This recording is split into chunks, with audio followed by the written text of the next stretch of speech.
ভিডিওর প্রথমেই সবাইকে জানাই ঈদের শুভেচ্ছা, ঈদ মোবারক। এই ঈদ সকলের জন্য সুন্দর এবং সফলতা পাক। সবাই আনন্দ করো, দেখো তোমার আনন্দ যেন কারণ নিরানন্দের কারণ না হয়। গুড আফটারনুন বন্ধুরা, কেমন আছো? নিশ্চয়ই সকলে ভালো আছো, আমিও ভালো আছি। আজকে সকালের দিকে রান্না করতে করতে কণিকার ভিডিওটা আবার দেখলাম। কণিকা, এই জগতে যার স্বামী তাকে সাথ দিতে না পারে তার কিছু থাকে না। স্বামী যতক্ষণ থাকে ততক্ষণ তার বল ভরসা সব থাকে। তোমার তো স্বামী আছে, সে শারীরিক দিক থেকে অক্ষম হলেও মানসিক দিক থেকে তোমার পাশে আছে, আশা করি আছে। তা আমাদের মেয়েরা, আমাদের এখনকার সময় মেয়েরা অনেক চালাক, অনেক চালাক। সেখানে তুমি এত বোকামি কেন করলে বুঝলাম না। কারণ তুমি যে বাড়িটা করেছো, তোমার শাশুড়ি বলেছে যে তোমাকে এই জায়গায় কেউ ভাগ নিতে আসবে না। সেই ভরসায় তোমরা এই বাড়িটা করেছো, তুমি করেছো মনের মতো করে, তোমার সর্বস্ব দিয়ে বাড়িটা করেছো। এখন সেই বাড়ির ভাগ চাইছে, এটা স্বাভাবিক। যখন ওখানে ভাঙা ঘর ছিল, একটু জায়গা ছিল, তখন সেটার দিকে কারোর নজর পড়েনি। এখন তুমি সেটাকে সাজিয়ে গুছিয়ে যখন পরিপূর্ণতা দিয়েছো, তখন তো নজর সবার পড়বেই। শুধু তুমি না, এইভাবে অনেক মেয়েই ঠকে। এইভাবে আমিও ঠকেছিলাম। আমি কিন্তু এই ওয়াইটিতে এসে বলতে বসিনি, কারণ আমার ওয়াইটির টাকায় সব করা ছিল না। আমার নিজস্ব ইনকাম, আমার স্বামীর ইনকাম, আমার সব কিছু দিয়ে আমার বাড়ি তৈরি করা। এই বাড়ি তৈরি করার পরেও আমি মামলা খেয়েছি, তার অংশ আছে বলে। আমি নাম নেব না, কিন্তু জিততে পারিনি। আমি জিতেছি, কিন্তু আমার অর্থদণ্ড হয়েছে। বাড়ি করার আগে স্বামী মরে যাওয়ার পরে একদিন শুনলাম ভিটে বাড়িটা আমার না, আমার ছোট দেওরের। শ্বশুরমশাই মরার আগে লিখে দিয়ে গেছে। কোনো দিন এসে এসব কথা বলিনি। আজকে বলছি শুধু কণিকার জন্য, যে কণিকা তোমার মতো নয়, এরকম অনেক মেয়েরা অসহায় হয়, কিন্তু স্বামী থাকতে না। তোমার স্বামী যদি আজকে সক্ষম হতো, আজকে তোমার এই দিনটা দেখতে হতো না। পরে নিজের সব কিছু দিয়ে এই জমি আবার দেওরের কাছ থেকে কিনে নিতে হয়েছে। এর বেশি আমি আর কিছু বলবো না। এরকম অনেক মেয়েরা ঠকে, যেমন তুমি ঠকেছো। অনেক ছেলেরাও ঠকে। চাকরি করার পরে বাবার ভিটে বাড়ি করে, বাবা বলে তুই ওই দিকটায় কর, তোকে দিয়ে দেবো। দেখা গেল পরে সেই ছেলেকে সেই অংশটা না দিয়ে তখন বলছে সবার অংশ আছে ওই বাড়িতে। বাড়ি কিন্তু করলো একজন। এরকম হয়। ওই জন্যে যারা ইউটিউবে কাজ করছো আর এমনি যারা কাজ করছো, তাদের একটা কথাই বলবো, নিজের নামে না হলে সেখানে একটা পয়সাও খরচ করা উচিত নয়, উচিত নয়। আজকে কণিকাকে দেখে সত্যি অসহায় মনে হচ্ছে। আমার কোথাও মনে হচ্ছে না এটা নাটক, কোথাও মনে হচ্ছে না যে এটা নাটক। কারণ নাটক যদি হতো, সে অনেক রকম করে বিশ্লেষণ করে বলতো, কিন্তু ওর যতটুকু দেখেছিস তার মধ্যে সবটুকু সত্য আছে।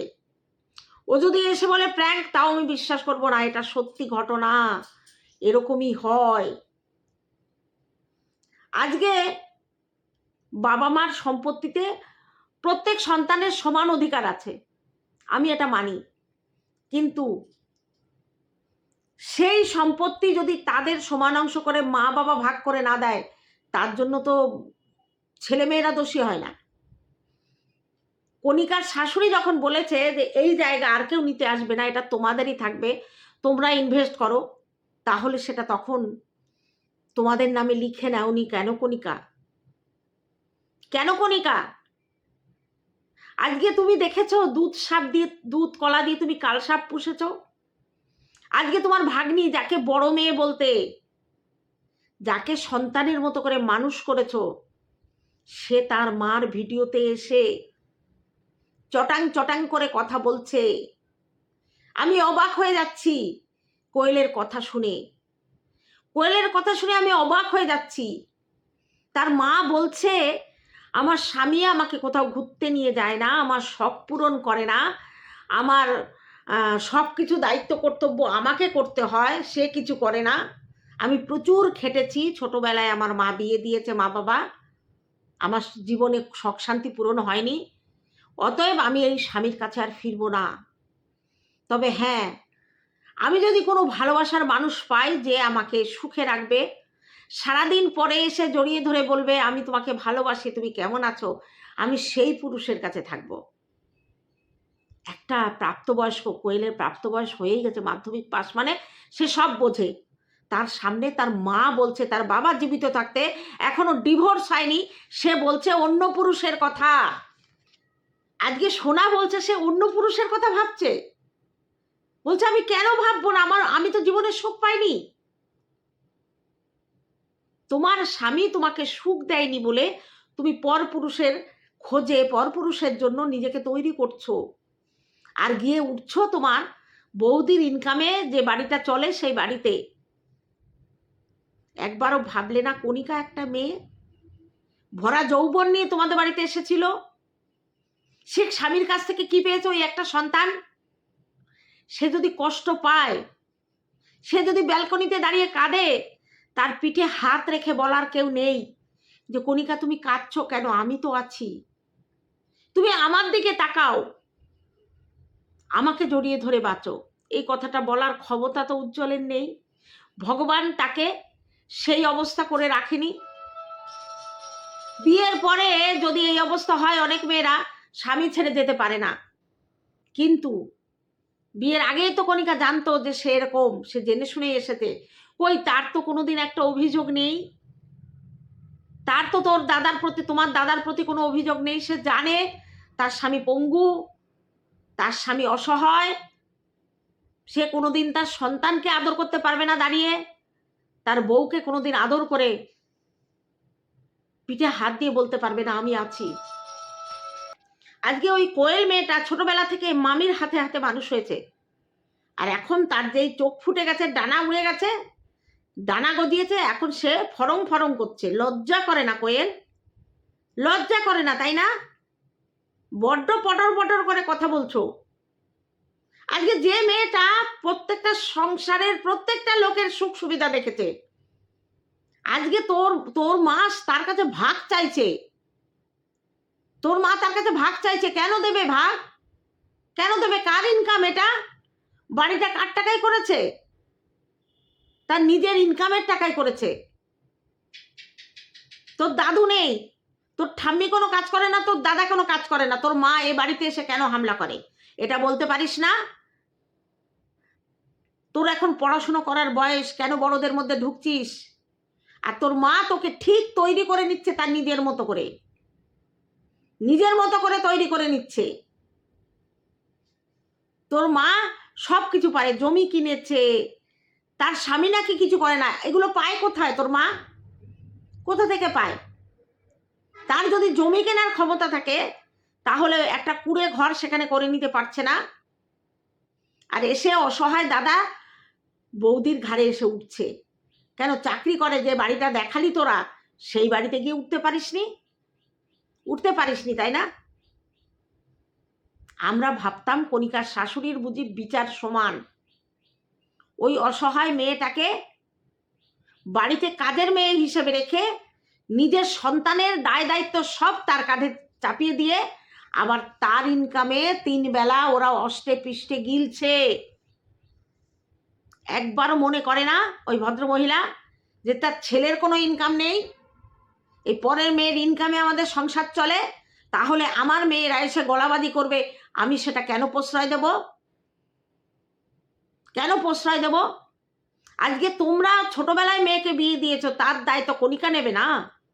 কণিকারও তো নিজের একটা সংসার আছে, তার নিজের সন্তান আছে, তার ভবিষ্যৎ আছে। সে কেন সারা গোষ্ঠীর লোকের বোঝা বয়ে বেড়াবে? সে তো ঠিক করেছে যে তুমি 2 দিনের জন্য আসো বাপের বাড়িতে, খাও দাও চলে যাও। তুমি যদি এখন গেড়ে বসে এখানে সম্পত্তির ভাগ নিতে চাও, কি করবে সে? কি করবে? আজকে যদি কণিকা ওই অসহায় লোকটার হাত ছেড়ে দিয়ে চলে যায়, কে দেখবে তাকে? তোমরা দেখবা তো? দেখবা তো? একদিন দুদিনের জন্য দেখবা, তারপরে আর তোমরা দেখবা না। কারণ কণিকা কোথাও যায় না তার স্বামীকে রেখে। একদিন বছর 2 বছর পরে যদি বাবার বাড়ি যায়, ওই 1দিন তোমরা দেখো, তার জন্য কণিকাকে কথা শুনতে হয়, আমার যেটা মনে হয়। ওই জন্য মেয়েটা কোথাও যায়ও না, কোথাও যায়ও না। মেয়েটাকে দেখলে মনে হয় সে ভেতরে ভেতরে কত কষ্ট সহ্য করে এই বাড়িতে আছে। কারণ ওদের যা মুখ, ওদের যা কথা বলার ভঙ্গি, সেটা দেখে বোঝা যায় ওরা যদি চিৎকার করে কণিকা তার মুখে দাঁড়াতেই পারে না। কণিকার চোখ লাল হয়েছিল কেন? তার গায়ে হাত তোলা হয়েছিল নিশ্চয়ই। কেন কণিকা চুপ করে বসে আছে? কেন বসে আছে? কেন থানায় যাচ্ছে না? পারিবারিক দ্বন্দ্ব যখন সামনেই এসেছে, তখন সেইভাবে সঠিকভাবে রুখে দাঁড়াতে হয়। আজকে তুমি যদি দুর্বলতা দেখাও, তোমার শ্বশুরবাড়ির লোক পেয়ে বসবে, শ্বশুরবাড়ির লোক পেয়ে বসবে। আজকে শ্বশুরবাড়িতে লড়াই করেই টিকে থাকতে হয়, ছেড়ে যাওয়ার কোনো প্রশ্ন আসে না। লড়াই করে টিকে থাকতে হয়, কারণ তোমার স্বামী তো তোমাকে ভালোবাসে। স্বামী বেইমানি করলে সেখানে থাকা যায় না। একটা মেয়ে শ্বশুর বাড়িতে সবার অত্যাচার সহ্য করতে পারে, স্বামীর অত্যাচার সহ্য করতে পারে না। এবার সোনা হয়তো স্বামীর তবে আমার মনে হয় না যে সোনার স্বামী সোনার ওপরে টর্চার করে সে বেঁচে থাকতে পারবে। ও নিজেই হয়তো স্বামীর উপরে টর্চার করে। কমেন্টে বুঝিয়ে দিয়েছে মানুষে সোনাকে যে তুমি কি জিনিস। প্রত্যেকটা কথা যেটা আমাদের ভাবনা চিন্তায় উঠে আসে, সেটা তার থেকে বেশি করে রূপান্তরিত হয় কমেন্ট সেকশানে ভিউয়ার্সদের, এবং সেই কমেন্টের উত্তর দিতে বসে গেছে। কেন বলেছ? মেয়ে বলছে তার মা পরকীয়া করবে বলে রেডি হচ্ছে। এতদিনে হয়তো কাউকে ধরেও নিয়েছে, এতদিনে হয়তো কাউকে ধরেও নিয়েছে। কারণ তার স্পষ্ট অন ক্যামেরা এসে পরপুরুষের কে ভালোবাসার কথা যখন সে বলতে পারছে, সে এতদিনে নিশ্চয়ই বসে নেই। অন্য কোনো মগডালে বসার তার শখ হয়েছে, হয়তো সন্ধান পেয়েছে, সেই জন্য সে অন ক্যামেরা এসে বলছে যে কোনো পুরুষ যদি আমাকে ভালোবাসে, নিশ্চয়ই আমি তার ভালোবাসা গ্রহণ করব। নাকি অ্যাড দিচ্ছ যে কোনো পুরুষ আছো নাকি আমার সঙ্গে লাইন মারার? আসো, আমি প্রস্তুত। এবং তার মেয়ে পাশে বসে সেটাকে সাপোর্ট করছে। আজকে মেয়ে যদি প্রেম করে, বাবা মা তাকে শাসন করে, আর এই মেয়ে তার বাপকে ছেড়ে তার মা অন্য পুরুষে আসক্তি হচ্ছে, সেটাকে সাপোর্ট করছে। কারণ তার বাবা নাকি ভালো না। তার বাবা ভালো না, ভালো কথা।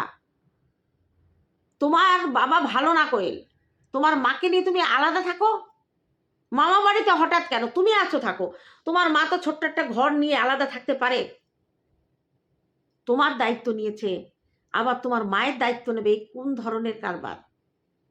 আর বাড়ি করার আগে কেন তোমার মা ভাগের কথা বলেনি? এখন কেন তোমার দিদা ভাগের কথা বলছে? কণিকাকে বলবো, এক চুল অংশ তুমি ছাড়বা না। তোমার দখলে আছে, কেউ তোমাকে কিছু করতে পারবে না। কোনো আইন, কোনো দলিল তোমাকে কিচ্ছু করতে পারবে না। তুমি ওপরের অংশটুকু তোমার নিজের দায়িত্বে রাখবা, ওখানে তুমি কাউকে ঢুকতে দেবা না, কাউকে না। কোনো দেশের কোনো আইন তোমাকে ওখানে উৎখাত করতে পারবে না। তোমার স্বামীর পরিস্থিতি দেখে যদি কেসও করে, তারা তোমাকে উচ্ছেদ করতে পারবে না। আর যদি তোমাকে উচ্ছেদ করার কোনো পরিকল্পনা করে, আমি থাকবো তোমার পাশে। কারণ আমি লড়াই করে জিতেছি। আমিও তোমার মতো একটা সময়, যেদিন রাতের বেলায় শুনেছিলাম আমার ভিটে বাড়িটা আমার দখলে থাকলেও আমার নামে নেই, সেটা অন্য নামে চলে গেছে, আমি সেদিন আমার আকাশ ভেঙে পড়েছিল মাথায়। কিন্তু না, আমি ভেঙে পড়িনি। আমার ছোট মেয়ের তখন 11 বছর বয়স কণিকা। সেই সময় আমি লড়াই করে তাদের সঙ্গে প্রথমে আপোষ করে নিয়ে, তাদের পাওনা গন্ডা মিটিয়ে দিয়ে, তারপরে আমি লড়াই করেছি। তারপরে আবার কেস হয়েছিল, সেই কেসে লড়াই করে আমি জিতেছি। আমার এইটা শ্বশুরের পাওয়া ভিটে নয়, আমার ন্যায্য টাকা কেনা ভিটে। তারপরেও কেস, তারপরেও কেস। ওই জন্য তাদের আর আমি আমার পরিবার বলে পরিচয় দিই না। পরিবার যদি আমার সঙ্গে বেইমানি করে, সে বাপের বাড়ি হোক, মায়ের বাড়ি আর শ্বশুর বাড়ি হোক, তাদের জীবন থেকে সরিয়ে দিতে হয়। থাকুক তারা তাদের মতো করে। আমার বাড়িতে কোনো অনুষ্ঠান হলে আমি তাদের কাউকে ডাকি না, তাদের কিছু হলে আমাকে ডাকেও না, আমি তার দিকে ফিরেও তাকাই না। আমি ভালো আছি, পাড়া প্রতিবেশী, আমার নিজের সন্তান, তাদের নিয়ে ভালো আছি। কণিকা, একটা সময় স্বার্থপর হতে হয়, নিজের জন্য, নিজের সন্তানের ভবিষ্যতের জন্য স্বার্থপর হতে হয়, কিচ্ছু করার থাকে না। আজকে জানি না কেন কোনো দিন ভাবিনি নিজের পরিবারের, নিজের জীবনের কষ্টের কথা কোনোদিন বলবো, কিন্তু আজ তোমার জীবনের সঙ্গে আমার জীবন অনেকটা মিলে গেছে। তোমার স্বামী আছে কিন্তু অসহায়, আর আমার স্বামী নেই, সেই দিকতে আমি অসহায় ছিলাম। একটা কথা মনে রাখবে, তোমার যে সন্তান সেই তোমার, তোমার যে সন্তান সেই তোমার, আর কেউ কিন্তু তোমার নয়।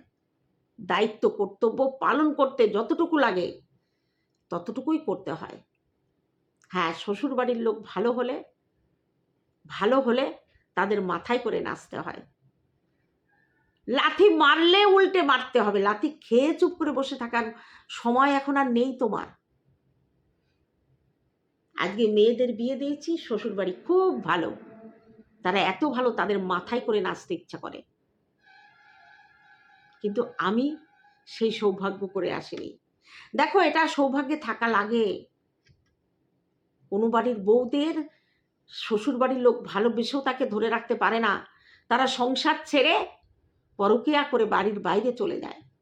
স্বামী সন্তানকে ছেড়ে পরপুরুষের হাত ধরে নাচানাচি করে, তাদের আবার সাপোর্ট করে অনেকে, তারাই আবার তোমার খুদ ধরে। তাই বলছি কণিকা, শক্ত হতে হবে। চোখের জল নয়, চোখের জল ফেলার সময় এখন নয়, চোখ থেকে আগুন বের করো। সেই আগুনের সামনে যে দাঁড়িয়ে তোমার দিকে হাত তুলবে, তার হাত ভস্ম হয়ে যাবে। কারণ তুমি যে পুণ্যটা করেছো এতদিন, তোমার স্বামীকে এইভাবে তার পাশে থেকে, তার ফল ভগবান তোমাকে দেবেই, এটা কেউ রক্ষা করতে পারবে না। শাশুড়ি কদিন তাকে তুমি দেখবে, কারণ সে তোমার স্বামীর মা, তাকে তুমি দেখতে বাধ্য, কারণ তার স্বামী নেই। তার দায়িত্ব তোমাকে নিতেই হবে। আর কে? তোমার সন্তান, তোমার স্বামী, এই তিনটে মানুষ ছাড়া এখন তুমি কাউকে চিনবে না, সে যেই হোক, সে যত ভালোই হোক। কারণ এখন তোমার বুঝে নেওয়ার, বুঝে থাকার দিন এসেছে। এখন যদি তুমি দুর্বল হয়ে যাও আর তোমার এই সম্পত্তির ভাগ যদি টুকরো টুকরো করে সবাইকে ভোগ করতে দাও, তাহলে তোমার মেয়েকে নিয়ে তোমার রাস্তায় দাঁড়াতে হবে। সেই কথা চিন্তা করে তোমাকে শক্ত হতে হবে। আজকে কে স্বামীর ঘর করতে পারলো কি না পারলো, কার স্বামী তাকে ভালোবাসলো না, তার দায় তোমার নয়, তার দায় তোমার নয়। তোমার মাথার উপরে তোমার স্বামী, সন্তান, তাছাড়া আর কেউ নয়। শাশুড়ির সব অনৈতিক কথা মানতে গেলে চলে না। তুমি ইনকাম করছো, তার অংশ অন্যদের, এই কথা তোমার শাশুড়ি বলে আর তুমি সেটা মেনে নাও। তোমার বাড়িতে একটা মাছ এলে অন্য জায়গায় আর একটা মাছ দিতে হবে, কোন ধরনের আইন? তারা কি তোমাকে সেইভাবে দেয়? তারা যদি দেয় তবেই তুমি দেবে, তারা না দিলে তুমি দেবে না। কেন? এত দায়বদ্ধতা তোমার তো নয়, তোমার শাশুড়ির ছেলেদের দায়বদ্ধতা থাকতে পারে, তোমার কেন? তোমার বাপের বাড়িও তোমার কিছুটা দায়িত্ব কর্তব্য থাকে, সেটাও তুমি করো না, সেটাও তুমি করো না। আমি দেখেছি আমার বড় যা কোনো দিন বাপের বাড়ি জন্য কোনো দিন ভাবেনি, সবটাই শ্বশুর বাড়ির জন্য ভেবেছে, আর সব থেকে দুঃখ কষ্ট সেই পেয়েছে, বেইমানি সেই পেয়েছে। আর যারা সবসময় নিজের নিজের নিজের করে গুছিয়ে নিয়েছে, তারাই একদম পিছলা কেটে বেরিয়ে নিজের মতো করে ভালো আছে।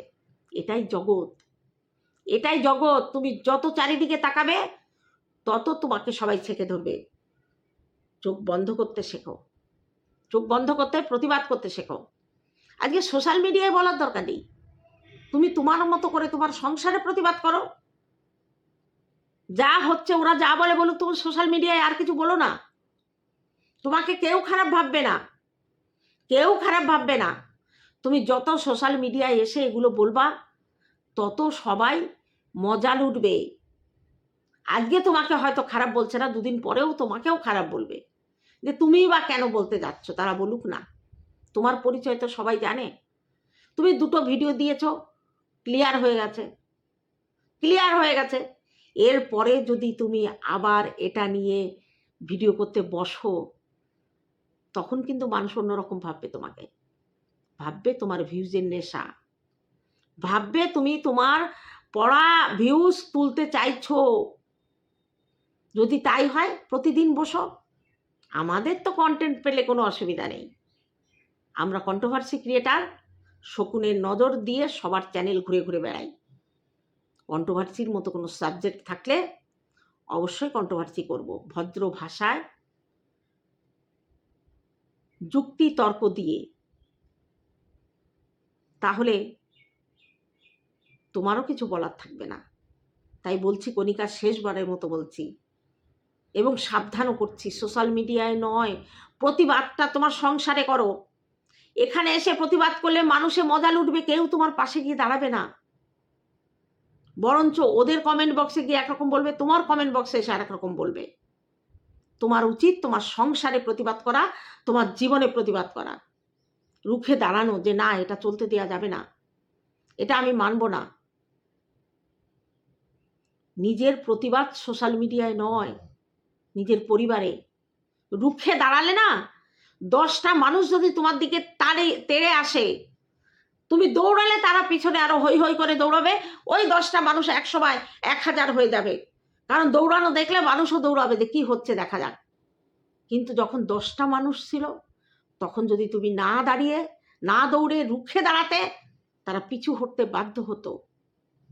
তখন আর তাদের সঙ্গে মানুষ যুক্ত না। বোঝাতে পারলাম কি? নিশ্চয়ই বুঝেছো। তুমি বুদ্ধিমতী মেয়ে, তোমাকে বেশি ঘুরিয়ে পেঁচিয়ে বলার অবকাশ রাখে না। একটা মায়ের 4টে সন্তান, প্রথমেই তোমার বিশ্বাস করা ভুল হয়েছে যে বাড়িটা আমি করব, তার আগে আমাদের নামে লিখে দিতে হবে। আজকে যদি লেখা থাকতো না, আমার মনে হয় তোমার লেখা নেই। আর লেখা থাকলে তো কোনো প্রশ্নই নেই। আর লেখা না থাকলেও তোমাকে কেউ উচ্ছেদ করতে পারবে না, কেউ উচ্ছেদ করতে পারবে না। যাই হোক, অনেকটাই বললাম। আমার সঙ্গে তোমরা যদি সহমত থাকো, আর আমি নিজের 2-1টা কথা বলে ফেলেছি আবেগে, আমি কোনো দিন এটা বলতে চাইনি, আর কোনো দিন বলবো না, এই প্রথম, এই শেষ। কারণ কণিকাকে শুধু বোঝানোর জন্য, কণিকাকে মানে শেখানোর জন্য আমি এই উদাহরণগুলো দিয়েছি, বাস্তব সত্যি উদাহরণ। তোমরা আমাকে ক্ষমা করো। তোমাদের নিয়ে, আমার সন্তানদের নিয়ে আমি সুখে আছি, আমার কাউকে দরকার হয় না। হ্যাঁ, কোথাও কোথাও দায়িত্ব কর্তব্য পালন করতে যাই, কিন্তু তাদের আমি আমার ক্যামেরায় আনি না, কারণ আমি একা, আমার সন্তানরা ছাড়া দুনিয়ায় আমার আর কেউ নেই, আমি এটাই মনে করি। তা চলো বন্ধুরা, জানি না আজকের ভিডিও কি বললাম কি করলাম, যা হবে হবে, পেছনে ফিরে তাকানোর আর কোনো রাস্তা নেই। কণিকাকে বলবো, শক্তি সঞ্চয় করে ঘুরে দাঁড়াও, চোখের জলের কোনো দাম নেই, কোনো মূল্য নেই। টাটা, দেখা হবে অন্য কোনো ভিডিওতে। ততক্ষণে তোমরা সাবধানে থেকো। আর সবাইকে বলি, ঈদ মোবারক আমার ভিউয়ার্সদের জন্য।